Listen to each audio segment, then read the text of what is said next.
may take the opposite approach. This is why nobody can promise you what any judge will do. Even if they're good friends, they play on the golf course, anyone can have a bad day. Hello, and thank you for tuning into my video series titled You're Indicted and Facing Prison, Now What? My name is Marc Blatstein, and in 2006, I too was indicted and convicted of a felony where I lost my license. To call this a life-altering event for me, like it is for all of you, was and is an understatement. But with work, I was able to get my license reinstated in full.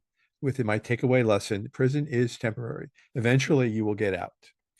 My goal in the series is to provide you with the information you'll need to survive and navigate these challenging times, because knowledge together with preparation is going to help build back your confidence that you're going to need throughout this process.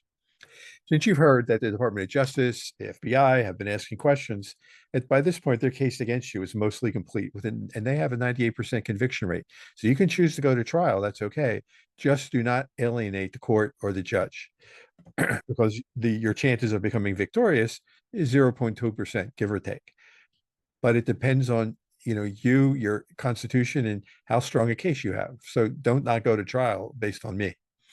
Delaying, though, to act at some point is at your peril because you're hiring a legal team just doesn't mean that you're hiring a team that has experience, but they're also going to need to have a proven track record of successfully defending cases like yours. Plus, it needs to be a good fit for both you and them in order for you to have the best chances of a successful outcome. The choices you make now today are going to help you tomorrow. Should you have any questions, please do not hesitate to call and consider engaging my services at 240-888-7778. This is your future and your life. I've been through it already, and I've come out the other side, not too bad for wear. Decisions will be based on various factors by the judge, including the sentencing guidelines, enhancements, your criminal history, personal factors, and the probation officer's recommendation letter. However, preparing for your pre-sentence interview can make all the difference in the world. If you provide all the information that your probation officer wants in putting together and writing their pre-sentence report worksheet, this can save them time and effort and make a significant difference. In addition, you want to consider accepting responsibility. You're the owner of your business, your enterprise, whatever you did. The judge, the courts, stakeholders who are in charge of your life going forward for the time being, understand that one needs to accept responsibility and have remorse for the victims that you've harmed. And if you can do that, this will work in your favor, especially if you can put it and get that information into your pre-sentence report, the official report. So having a skilled attorney who understands the judge's tendencies beforehand is crucial. Now, the attorney you have may not be familiar with this specific district court's judge.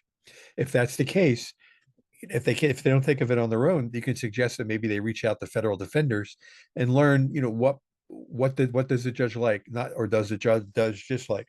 Are they concerned with? Do they want to see a narrative? Do they want to see character letters? What is too many character letters? Do they want to have a conversation with you called elocution at sentencing? A well-written personal narrative is going to be integral to your pre-sentence report. And it's going to reflect the unique perspective of you in the documents that are woven together and organized, prepared with accuracy to be given to the probation officer 1 to 2 weeks before your interview. Why is this all important? Well, to date, your personal narrative is your autobiography, your story of you. What happened to you? What was life like as a child? Was it a two-parent home or a one-parent home? Were parents, able to work and have you go to school and you had food to eat or not enough food to eat? What did you do in high school? What brought you from that point to today where you broke the law and you're standing in front of the judge? And all of this is important because if you do not take the time to write your own personal pre-sentence, your own personal narrative, well, the Department of Justice has written your autobiography for you, and they never asked you to say thank you. And that narrative that they've written about you is called your indictment.